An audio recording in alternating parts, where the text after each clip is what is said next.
Time. Oh, and it's showtime. Hello. Oh, how are you, Rick? How do you like my background? Oh, I think you have a bit of a story to share with us, I think. I do. I'm currently sitting in the window of my hotel room Yeah, yeah, because there was basically no room anywhere else to sit other than sitting on the bed. yeah. It's things are well measured to just fit. Yeah, I know you showed me a little, gave me a little 2-second tour. It's got it's got enough room in there for you got two beds in there or one? It's just one, Oh, really? Okay. So it's wall to wall bed. basically. There's maybe like, I don't know, a foot in between me Yeah. and the bed, And and you on in the the other side of it, and the bed. desk So chair hits the tell bed. me for sure. Now, if you were to lean over, like you're not going to fall out of the window or anything, are you? No, Oh, there's okay. no way to fall anywhere. Basically, you step into the room and you step onto the bed. Oh, okay. And I was saying, if anyone ever complains about hotel rooms in Times Square ever again, I will Yeah. send them a picture of this room.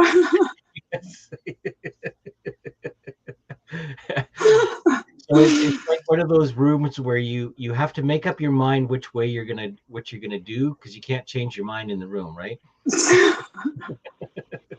Yeah, you're not walking too far. Let's put it that way to change your mind. But we forgot to say where I am. I am in Tallinn, in Estonia, for a Estonia. Mind Body event for the Super Coach Mind Body Never Coach event. Yeah. And I just got in an hour and a half ago, so I am a little bit delirious right now. And it was 20. How many hours in the 22 hours door to door. right, right. Unbelievable. Yes, yes, Don. Hi, Don. Yes, I'm in Estonia, And hi, Angela and Adina. Good to see you guys. Eastern Europe. Yeah.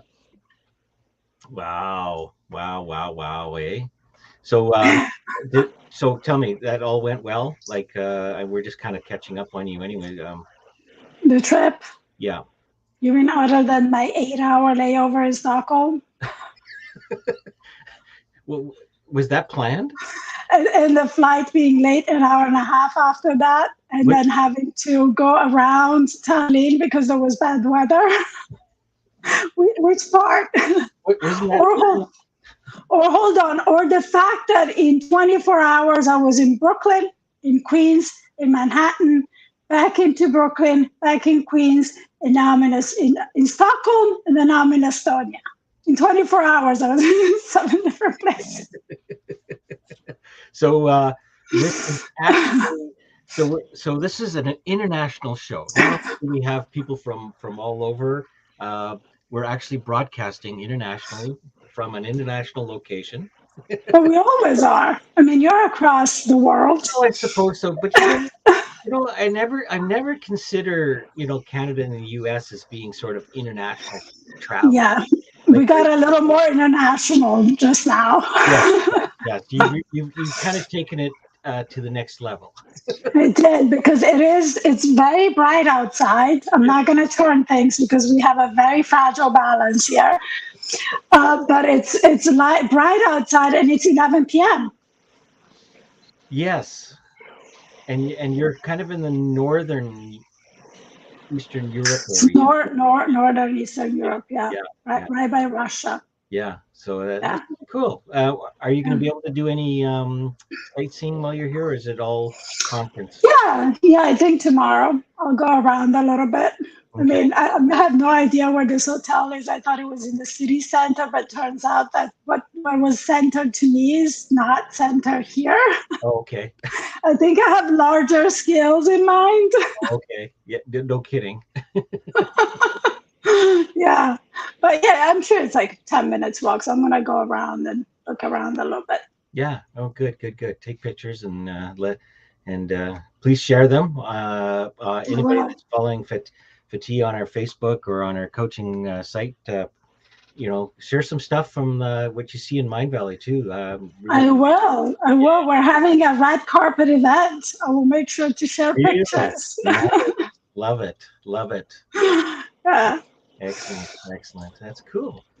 So welcome everybody that's joined us. Please say hi. We like to hear from you. And anything that pops up as far as questions or comments, please put them in the chat. We like to acknowledge you that way, and also answer anything that you might have concerns about.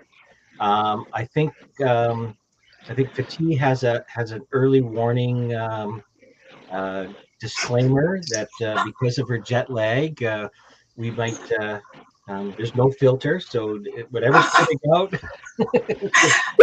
It just may not make sense. it just may not. That's good. So if you need clarification, or starts to speak a foreign language, we'll try and bring her back.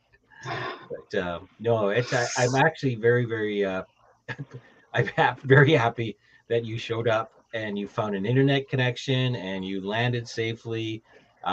Because that would have put me in that same predicament where I disappeared for you. Yeah. Yeah. No, Yeah, they have pretty good Wi-Fi. yeah. Well, that's good.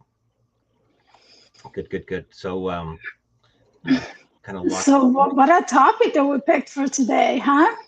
What is it? Let's see. I play my things right. So, we posed this as a question, right? Trapped in comparison culture. I think when I read that, right, my mind immediately goes to social media. But Mm-hmm. I don't think that's the only place where that Oh, shows up. I yeah. think culturally, that's the comparison, the competitiveness is very present, Well, everything. I at mean, least in the American culture, very much. when I was growing up in the '60s, the it was all about keeping up with the Joneses, right? It's sort of the same thing, only it's morphed into something that's a little bit more trendy or whatever. But it was always that keeping up with the Joneses syndrome, or the next door neighbor, always looking at the next door neighbor. Oh, look, he's got a new car, and all this other kind of stuff. It's almost like, oh, I guess I need a new car. So there's always this game being played, right? And that game extends all over the place. Like, it not only in the private life and the home front, but in business, in your own business, your staff, yourself, everybody is constantly in this watchful comparison mode. Um, and now that we have social media, oh my goodness! And now that we have this way of dressing up in a way that looks like, for if you didn't tell me where you were, I would just say, it's like, yeah, okay, like, you can't tell that you're in a broom closet right now. But I mean, between a curtain and a window. Well, yeah, you can't tell, but that's the illusion of social media, Mhm. right? Recently I've been, oh man, I okay, I'm a little slow on the uptake, but I've discovered TikTok. So they have, Okay. yeah, well, I haven't discovered TikTok yet, so you you're have, ahead of me. I'm No, ahead of you. I don't need anything else on my plate. I don't need no TikTok Yeah, let me tell for you this. now. You don't need it. You don't need it. But what I find fascinating, and it's just, again, it's sort of that distraction and mind men. But there's been a few people that have sort of recreated videos to show how the actual other video is made. So when you're watching this one particular video, you go, wow, what an amazing person! Like, he can do this. He's, all this kind of stuff. And then somebody would show, well, actually, all he did was he reversed camered it, or he reversed rolled the film differently, right? So it's kind of like a bit of an eye opener. How much are we really intaking that can actually be called the truth? Well, I mean, I think that there's a parallel. Like, what you're speaking to is like curating reality through what you're putting out, right? Picking and choosing what you're putting out, like mostly putting out things that you're celebrating or make you look good, right? Not sharing as much of the other stuff, the yucky stuff, right? Although I feel like some people have attempted to do that, but they overdid it, like with the vulnerability, right? So it got curated in the opposite way as well. And at the same time, I would say there's a parallel in how we do the comparison thing in our everyday lives as well, right? With our peers or at work, or where we kind of create a story around the success or the thing that we want that we feel like we lack, that this other person is having and that we're not having. Yeah. But we're really creating that story because we don't know what it took for that person to get there. We don't know what else was involved all along, what the path there was, what the journey was. So on many levels, it's kind of the same thing, right? We do that we apply it just in a different way, right? We kind of pick and choose. It's kind of the reverse, right? We pick and choose what we want that story to look like, right? Oh, it was easy for them, or like, oh, they must have had someone backing them up, or they must know someone, right? So it's a reverse, right? We're just projecting onto somebody's life. And whereas with social media is, I feel like it's kind of the same conversation, but it's also its own very important conversation, right? Okay. And all the ramifications of putting out that truth that it's not fully aligned with what reality is, and how the viewer, depending on the ability of the viewer to process things, is going to feel about what they're watching. And in the way, especially with younger kids, the way that now they're going to have an idea of what reality is, right? So it's a distortion on many levels.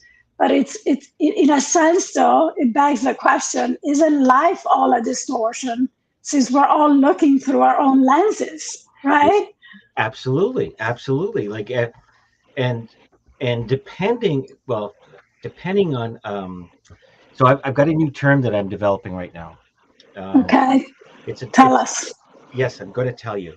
It's a play on from the music end of things. You've heard the term funk master? No? Okay. Well, you've heard it now. Okay. Okay. So my definition of funk master is one who practices managing his funkness. Okay. Okay. I like it. Yeah. So when you're in a funk and you realize that you're in that funk, the world looks totally different. Right. And realizing that you're in that funk gives you the power to sort of recognize the fact that what you are seeing isn't necessarily the truth. It's not, right? So if I'm in a really low mood and I start looking at say my neighbor, and my neighbor's coming in with a brand new motorhome or a brand new car or something along those lines, or tells me that he's going on a vacation across Europe to Estonia or whatever, right? The first thing that, if I'm in a low mood, the first thing I'm doing is I'm immediately going into, well, that's not fair. That's like, like I'm starting to judge, and then once the judgment kicks in, I'm starting to look at my life and comparing, like, why does he deserve, or why do they deserve that, right? So you start playing that game. You start going like, so what's wrong with me now? Joe looks pretty, like, I think I've got it. Like, why is that not happening in my life? And you forget, when you're in a funk, you forget you're living your own life. And you get so caught up in your head that everything really looks different, and it doesn't look good. I mean, in a sense, we're just kind of doing something that's the place where we need to look at now, right? Where the shift and the change needs to happen. We're looking at somebody's success. Let's take an example. Let's say you have a friend that just, really something, important happening in their career, and it's something that you're aspiring to have as well, right? So what we do often, when we're doing this comparison thing, we see that person's success as something that's lacking in us, right? We turn it into lacking in our own lives. Yeah. When really, honestly, like what that person does or whatever their success is has nothing to do with your life or how things are going to shape up for you. And right? It doesn't mean anything about your life. It doesn't mean anything about your life, and it doesn't mean anything about whether or not you're going to be able to have the same success or not, right? And oftentimes, I think, and this is where part of the problem is, it's almost like the comparison, the competitiveness comes in, even in places where, is that even something that I want? Does it align with my values? Is that something that why am I trying to accomplish the same thing? It's like sometimes it's not even an apples to apples comparison. No. Right?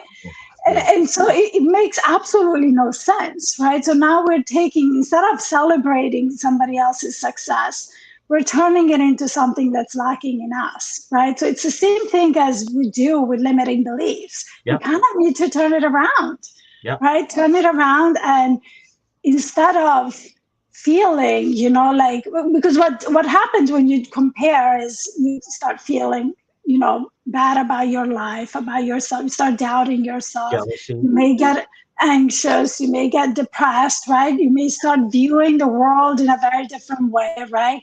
And now you may not take action because you're in a disempowered place, right? So nothing really good comes out of it, right? Not when you're in a funk. Absolutely. Now you're on that low level that we always talk about, right?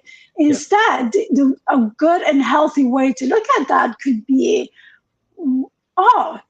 if that person did it, if she's been able to be successful, then why can I? Yeah. So can I, right? I can do the same, right? See it as a nudge, as motivation, and be inspired by the person, aspire to be like, instead of, the part that feels bad is the part when you start making it, you turn it into a lack within yourself. That's a part that feels bad. And that's a key point for me. For me, that's probably the most fundamental piece, is the lackness. Because if you're motivated because of a lack of, or if you're saying or stating, well, I need this, which is also a statement saying that you're lacking something, that's not the motivation you need, right? That's not the motivation that. But if you look at something like say a new car or something like that, and there's all of a sudden, you know what? I think it'd be kind of cool to have whatever it is, right? If there's a desire, not a need that you want to fill, but maybe a desire you want to fill, well, that's a whole different ballgame, right? You don't have to get into that comparison mode or because from a desire point of view, you're out of the funk. You're in a higher plane. Yes. Right? Vibrationally, you're in a higher place than you are when you're in lack and feel like you're missing something, right? Yeah. And I love that. I choose this. Absolutely. I love that. Yeah. And it's like, aspire to be like, find it as a reason to work towards it, be inspired by it.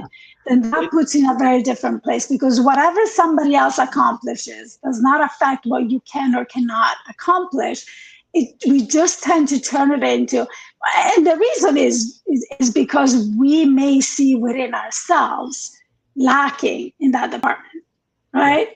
So that's the reason why we turn it around in that sense. It may trigger those feelings of not enoughness and I'm not good enough and, all of that stuff. So again, take the discomfort, instead of projecting it outwards in the form of jealousy and competitiveness and, whatever else you may feel, anger or lack, and turn it around, right? Okay, so I'm feeling triggered because this person has been successful at doing ... What is this showing me about me? What part of me feels triggered? What part of me feels hurt? What part of me feels like, not enough? Yeah. Honestly, right? Yeah. I heard, I was actually listening to a lecture, a brand new one actually, from the recent conference in the UK, where Michael Neal was speaking, and he was talking about feelings and things like that, and a bit about, you know, the comparison trap, in the sense of, you know, it's intellectually we kind of understand it, but it's really the poorest of the poor and the rich of the and the richest of the richest truly do understand that comparison doesn't work. Mm-hmm. Right, we're kind of caught in a little bit of a luxury, or whatever you want to call it, that or a comfort zone, right? Because when you're the poorest of the poor, you don't have anything, right? You're really got the bare, like, you don't, it doesn't look like you have the means or whatever, so you know that anything outside isn't what makes you happy, doesn't make you Mm-hmm. content, right? Doesn't settle you right. And it's the same with the very rich, right? They know at that point, yes, they have all this and all this, but they also realize that's not where their happiness is coming from, that's not Mm-hmm. where their contentment's coming from. But we're kind of in this play mood, where, you know, it's sort of like, you know, I've tried poor, I want to try rich, let me figure it out if I'm going to be happy or not, right? You know, so we got this, but it's always been an inside out exploration.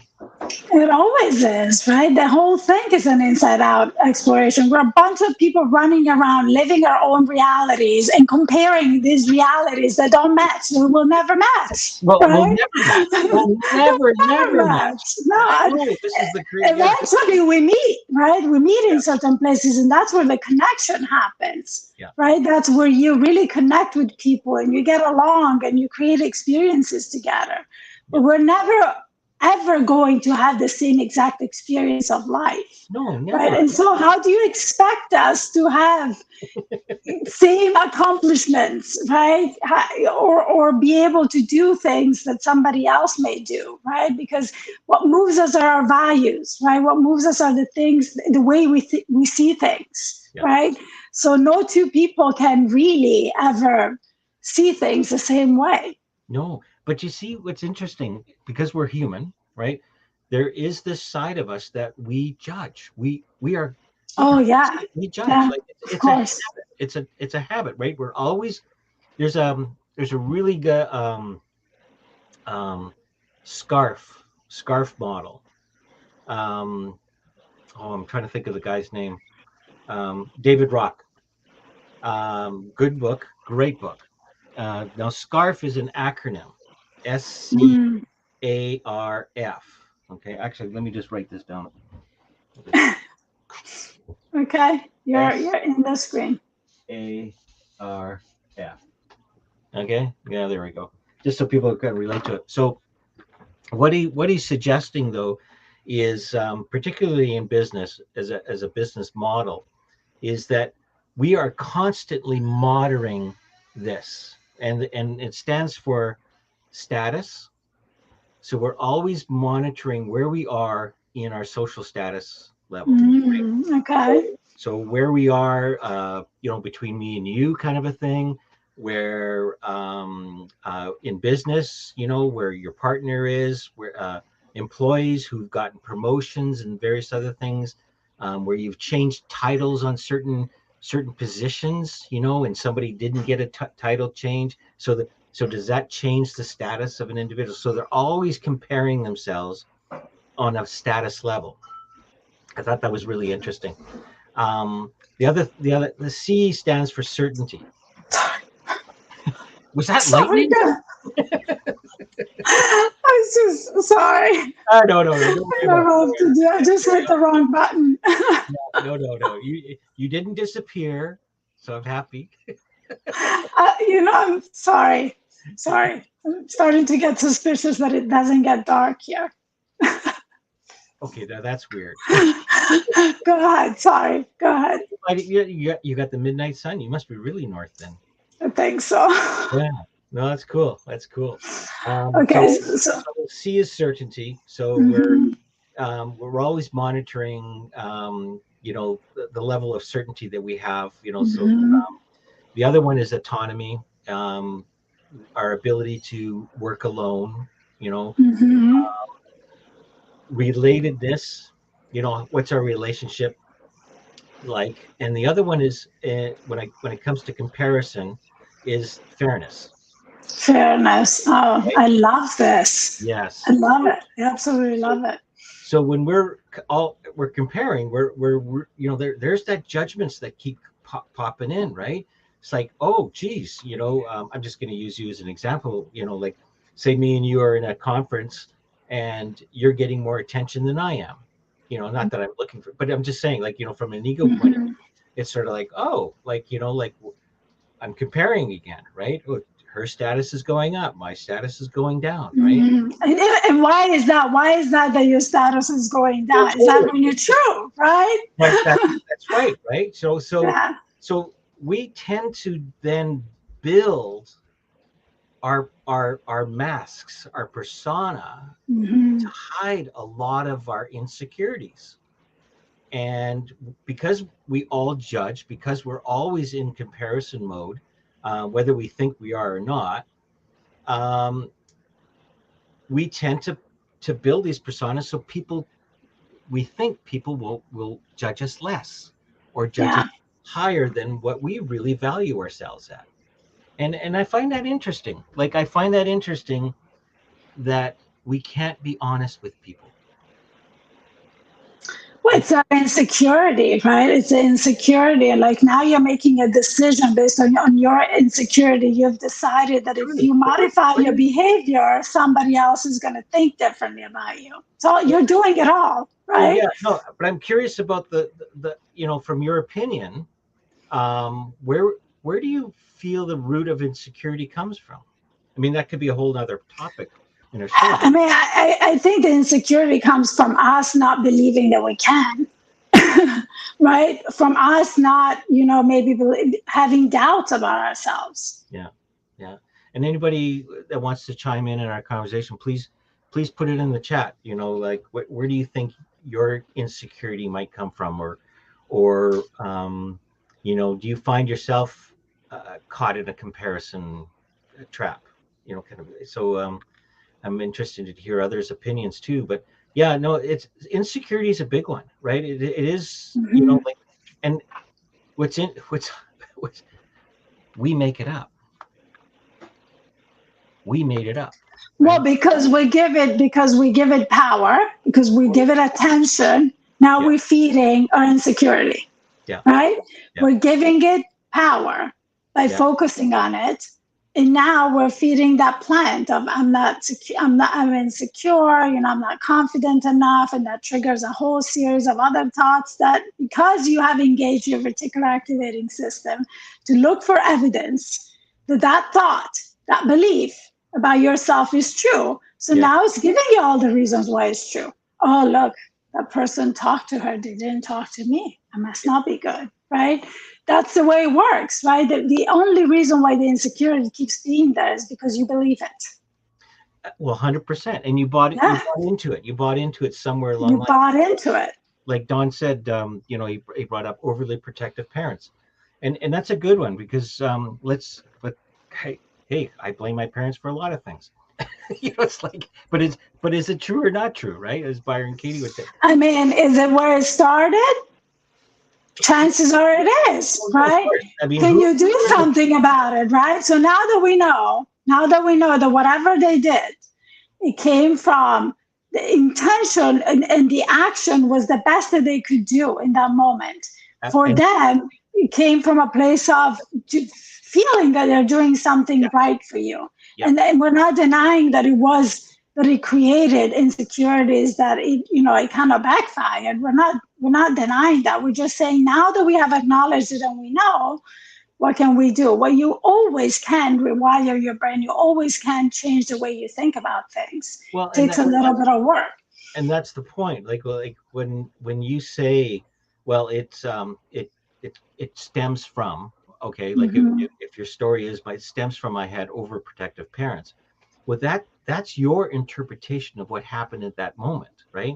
They might have very well, like, I there was an interesting incident. My youngest granddaughter, um was we had a campfire, and she was less than 2 years old, so she was kind of like still wobbly on her feet and things like that, right? Well, when you have a campfire going and you have this granddaughter walking around the perimeter of the campfire, you're actually very protective, aren't you? Right? Like it's like I know what it feels like not only to be burned, right?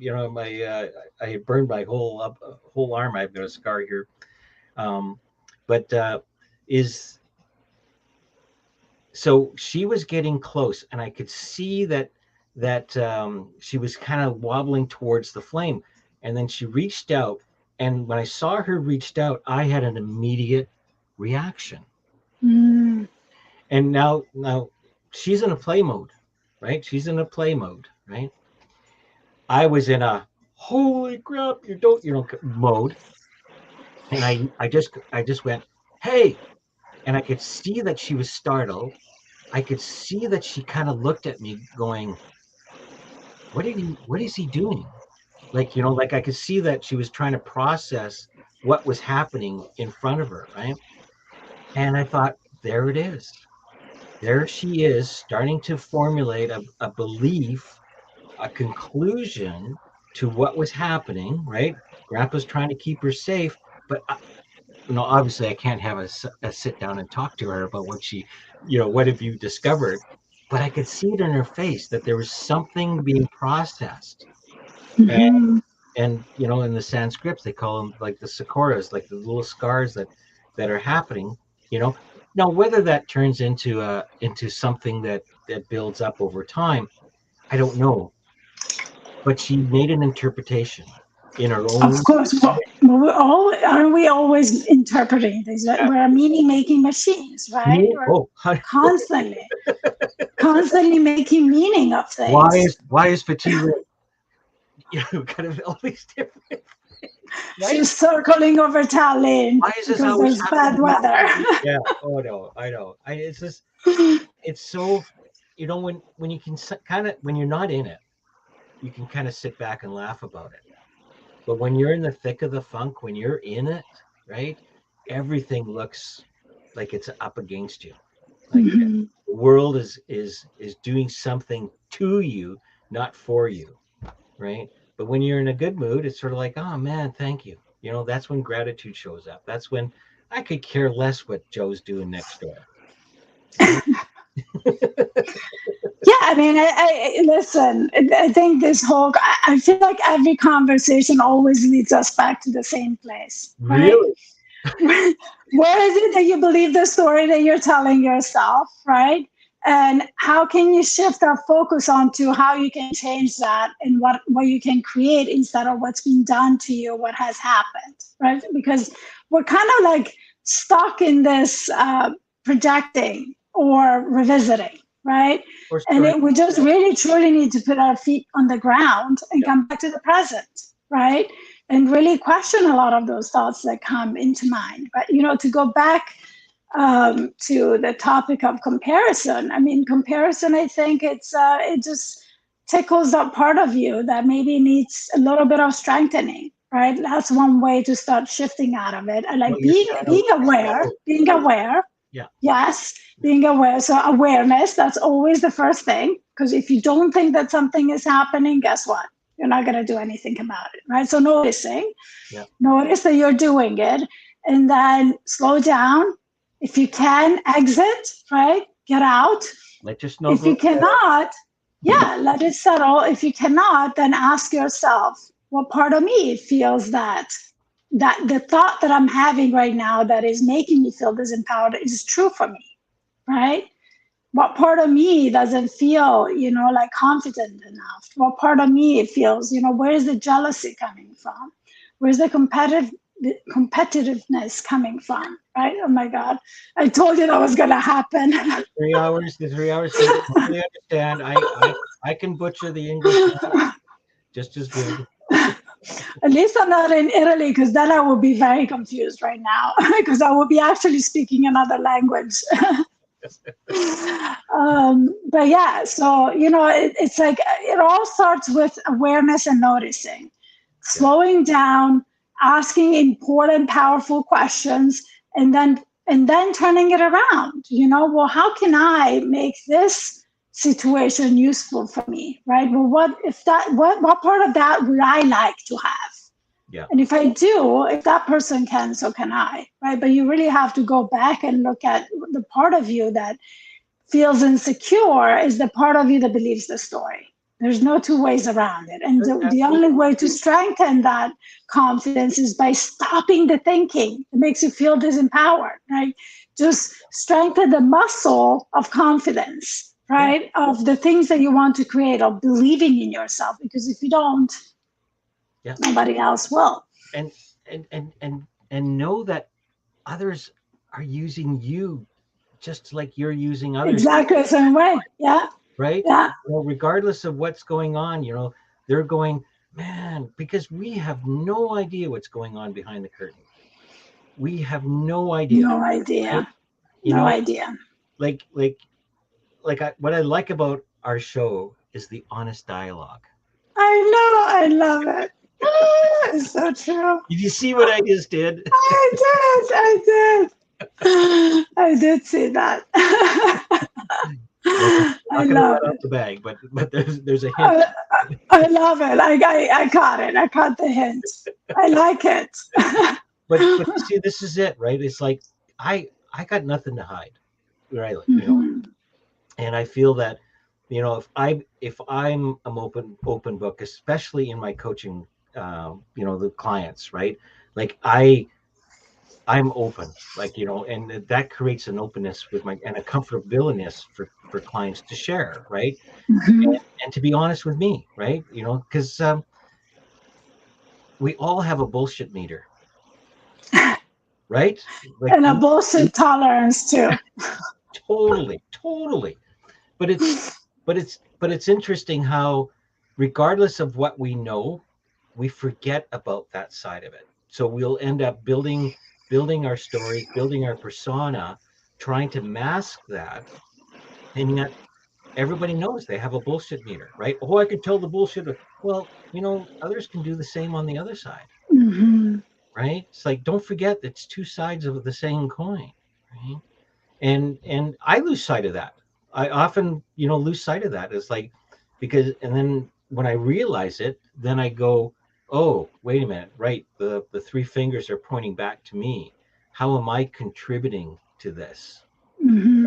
If I'm noticing that people aren't honest, or if I'm noticing, what I'm getting back in return, kind of a thing, like how much of that am I contributing to, right? And I check my funk meter. I got a funk meter now. The funk meter, I love it. The new term, and I love the scarf. Oh, it's a great point that you made about that too. Yeah, everybody just model. Google it. David Rock, great book. The scarf. I think the book is called "The Scarf at Work," or "The Scarf Model at Work," and it shows how your staff are constantly going through this model, right? And when you start making policy changes, or you start to give raises to certain groups of people, it changes their status, and you wonder why people are disgruntled. You wonder why people are unmotivated, and it's just a way of looking at things differently. It's a way of pointing out, something, and just to let you know that this is what's happening. This is just it's just a natural process that we go through. So I feel like Margaret Moore speaks of that too. I'm definitely going to check out the book. Really loved it. It's so true. I mean, all of those things are very, very true. Yeah. But it's comparison is, it's just a habit. It's just a habit. Isn't it all a habit? Again, another point we always make, right? It's habitual, right? Where we have programs that we run, right? So when that situation comes up, this is the program that runs, right? The problem is that we run these programs. The problem is that when we don't question them, the program is now running us. Absolutely. Right? Absolutely. So if you guys are into books, I would look into the work of Joe Dispenza. He talks a lot about how now the body is the mind, and that's what that means, right? That The moment that you are unaware of a program running, a subconscious program running, if you don't question it, now the program is running you. Yeah. Right? So that's very much what happens. We habitually react to things that are familiar in a specific way. Yeah. So it's okay, and that's very useful to us because it makes our lives so much easier, right? Not to have to think about every minute detail, right, for our brain. That would be amazing if we always felt good. It's the moment in which it starts feeling uncomfortable and creating negativity and starts feeling. And I always tell people, check in with your body. That's kind of like how somatic Yeah. therapy works Yep. as well, Absolutely. right? Yep. Check in with your body. If your body is giving you a signal, that's a body's language. What you feel is your body's language. If you feel tightness, if you feel discomfort, if you feel a little bit choked up, anything that you feel in your body that doesn't feel good is a signal. It's telling you something. It's a message. That's the way your body That's communicates. it's Yeah. a way of communication. It does not mean that there's anything wrong going on. It's just giving you a hint. This is giving you a hint. Look at this, right? Just take a look here because this doesn't feel comfortable. And then you can dig and see what about it feels uncomfortable, right? Yeah. But we often have also the other program that's the habit of dismissing, right? We just dismiss all of those signals. We're almost like numb to them. We dismiss and we continue to run the program. That's just the way it is. When that situation comes up, I'm uncomfortable, right? When that situation comes up, I feel like shit, right? Or they just blame it on whatever outside circumstance just happens to be in front of them at the time. Exactly. Oh, that's just Joe. That's just this. But but the more you understand, and that's why I love reading books by Joe Dispenza. Michael Singer's got a new book out called Living Untethered, and what he's talking about is unplugging from that piece, right? And what he points to is the noticing, like we said. How do you notice? Well, it's nucky feeling, like that's your indicator, right? That feels like crap. It feels like crap. That's all it is. It just feels like, oh, okay, I'm feeling like crap. Bingo. Let's look at it. Like, and when you unplug from that, then you see nothing changes in front of you, but you start to look at things differently. Very differently. And also remember that if you feel like crap a lot, guess what? Not feeling like crap is habitual for you. So you may be numb to it in the sense of now you're not noticing it because that's your norm. It's right? your norm. Yeah. I'm always in a funk. Yeah. I mean, awareness and realizing that you're doing like pausing and questioning things, always pausing and questioning things, right? Question everything, right? Yeah. And you know what? Sometimes it feels what it feels like, right? Yeah. Like there's no rightness or wrongness around it, right? It's your feeling. Like sometimes I feel like this shroud of comes over me, like like this darkness kind of thing. It's like I'm living under a dark cloud all of a sudden, right? Yeah. And it feels like doom and gloom, right? Whatever how it feels.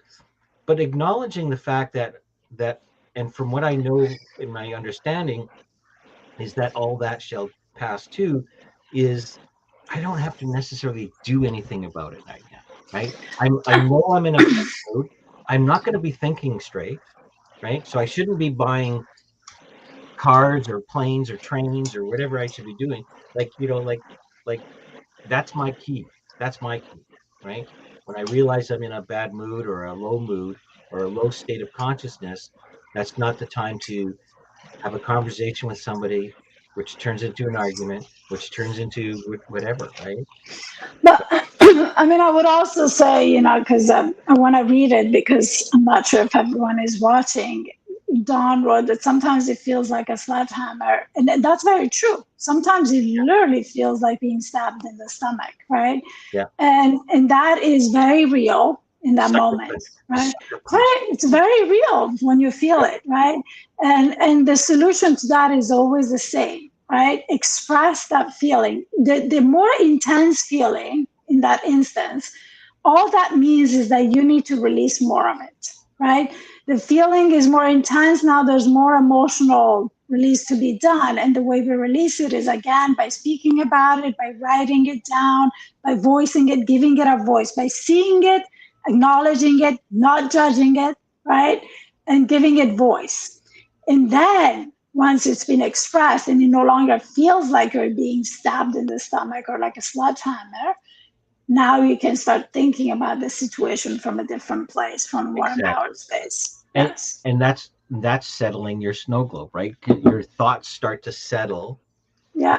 and now wisdom has a chance, your intuition has a chance of looking at the situation in a different light, Mm-hmm. right?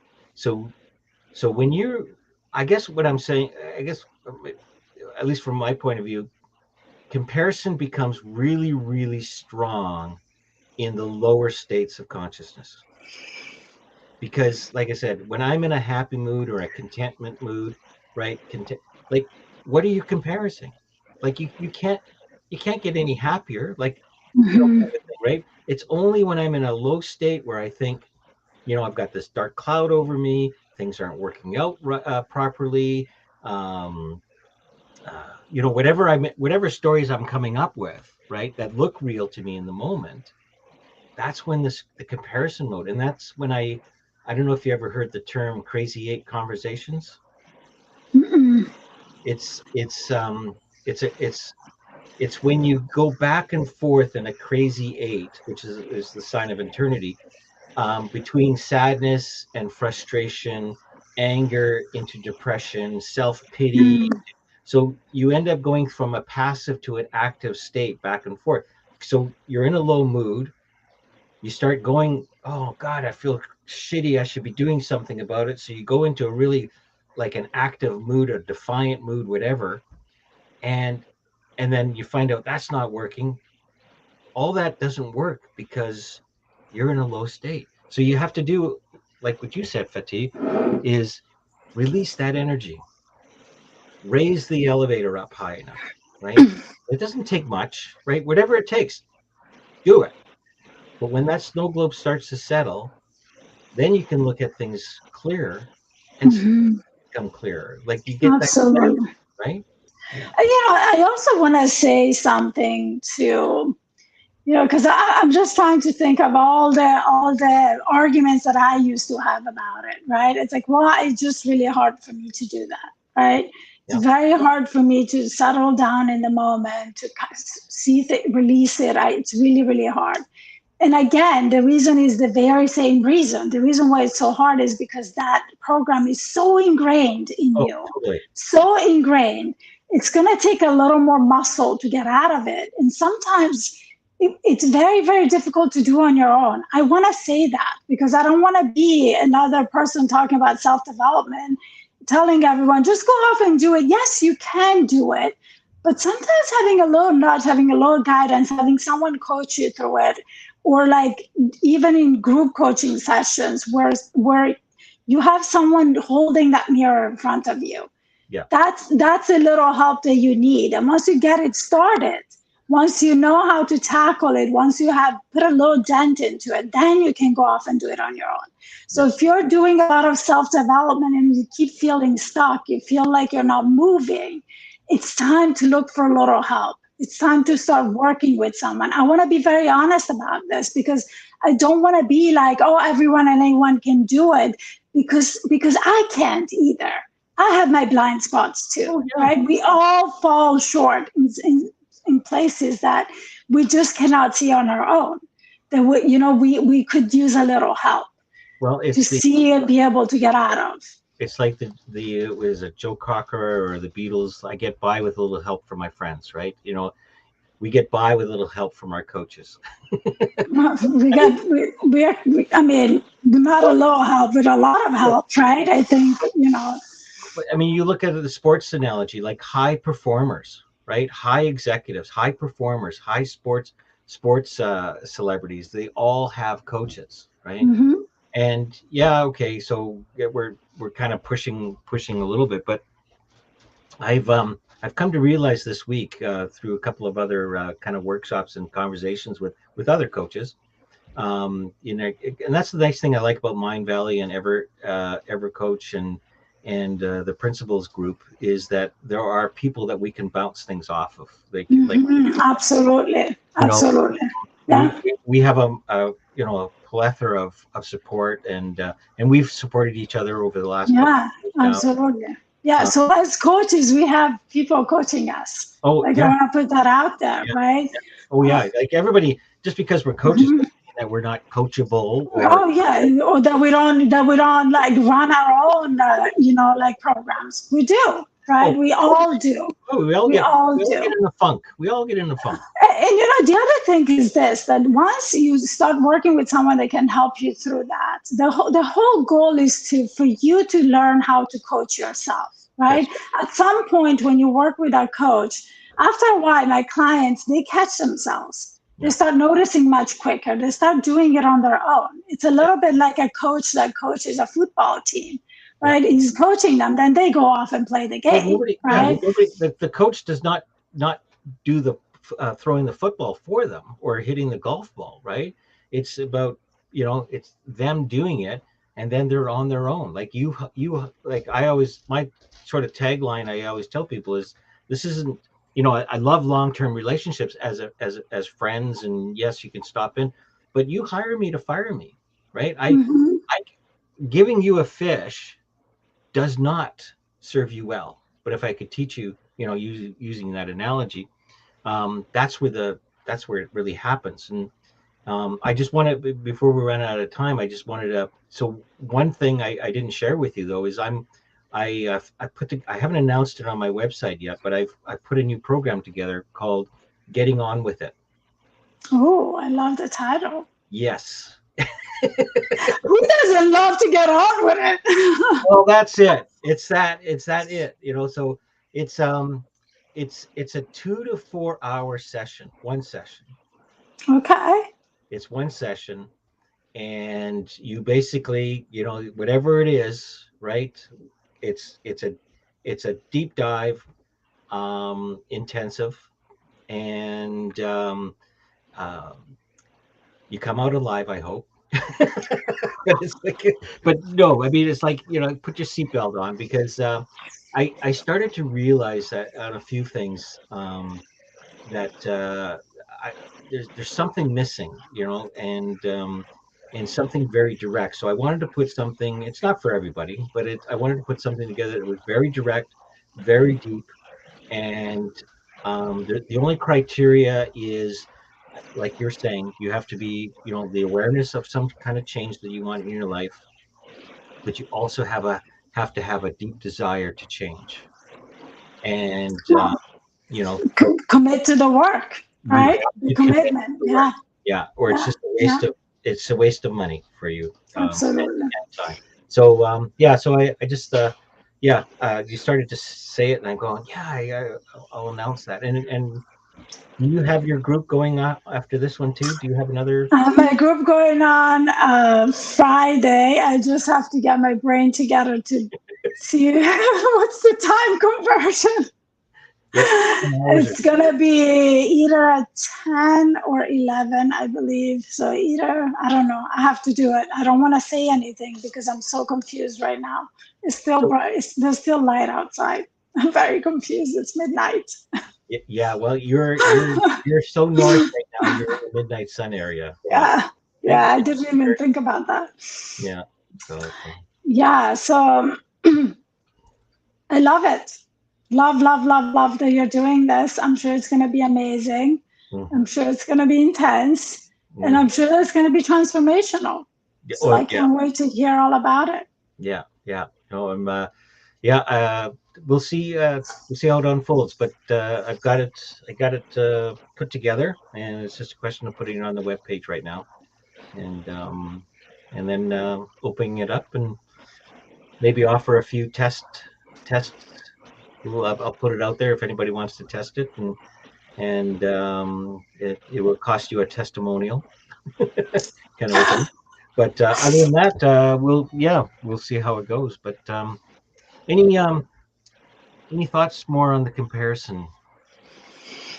I mean, again, I think that the first step is awareness. The first step is noticing that you're doing that, Yeah. right? And also, I would say, and I did mention this earlier on, I would really check in with my values all the time, right? Well, what about this is even like am I comparing to, right?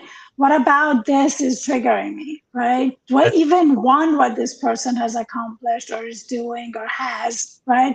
And why do I want it, right? Really, I think it's really about once you have noticed and slowed down, and now you're like ready to start asking the questions. Those are the types of questions that I would ask, like what about it is even appealing to me, and what about it is making me feel insecure, right? Where is it coming from? When did I feel this way before?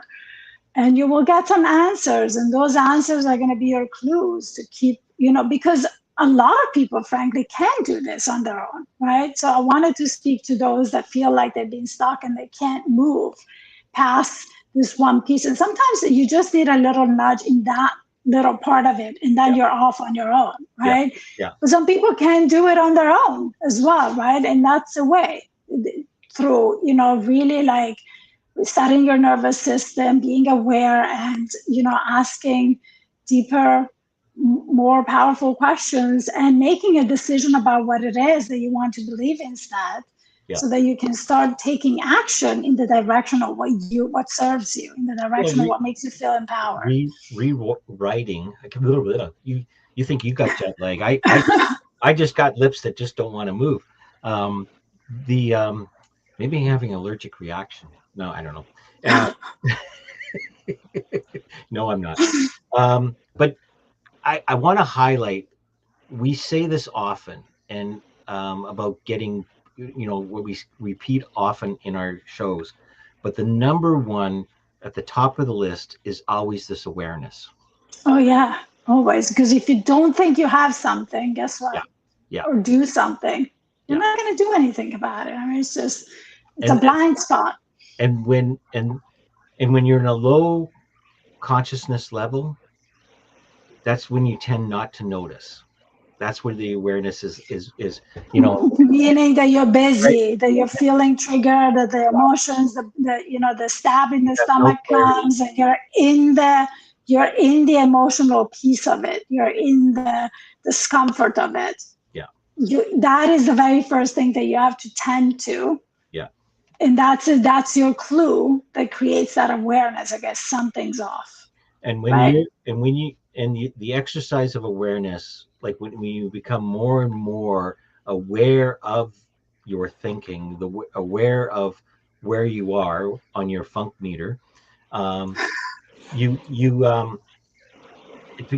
it becomes easier and easier to recognize it and get out of it. And it's like, oh, I'm in it, right? And then do whatever is necessary, like that you feel is necessary to do, right? To get you out of that, right? But awareness, number one, number one, Number one, everything. awareness and commitment to doing the work, Well, right? Because well, if yeah, you're not, but right? from 1 2, yes, definitely. Yeah, yeah. It's like, okay, how do I change it? It's a 1 2. Commit to commit. You have to be committed and motivated to do the work that it takes Oh yeah, to shift things, to rewire your thinking, to changing the way things show up because in your yeah, life. I mean, obviously knowledge, and we can do other about motivation and stuff. Like everybody knows that either quitting smoking, you know, will help you, losing weight, how it'll help you, going to the gym, how it'll help you. Like everybody knows intellectually, those are all good things, but there's no desire, Mhm. Yeah. right? Where's the desire? I know if I lost 10 pounds, I'd feel a whole lot better. Okay, so you're aware of it. Big deal. Mm. Big deal. Now, where's the desire, right? And how can we build that desire? What can we do with that, right? If you want to do anything like that. So, Motivation sounds well, like a new topic came up. How to strengthen your motivation, right? Like how to build it up. yeah. So, anyways, thank you very much for. I know it's only been 3 hours of sleep. I could not tell. Amazing, Don. Amazing. Yeah, I love yeah. it. And Don, I noticed last time you were on the coaching call that you had asked a question that I didn't see. I'm going to do a better job. I may get someone assisting me with questions because I do want to answer your question from last time. So if you come on Friday, I will address it. And if not, I'll just email you. Anyway, were you just saying you didn't notice that I am jet lagged? I'm just saying you did a you. I mean, I sounded clear and coherent. yes, you sounded more. Actually, you had a lot of energy today.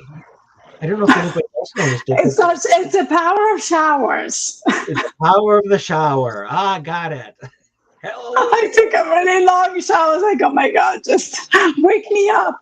But I had, like when you have jet lag, I had like a really thick slump when I was in this like 8 hour layover, Yeah, where like my head was falling all over the place. And I think that was the thick of it. And now I just feel foggy. But yeah. yeah, I'm sure if I put my head down, I'll fall asleep. Okay. Well, we'll let you rest. I know you've got some big events happening later on today, and it is midnight. And And I will post my event time after this. I'm gonna okay, do it. I'm gonna do the. You're gonna help me after this. Do the okay. time change. All right. Bye, everybody. All right, everyone. Catch you See you later. soon. Thank you for coming. Thank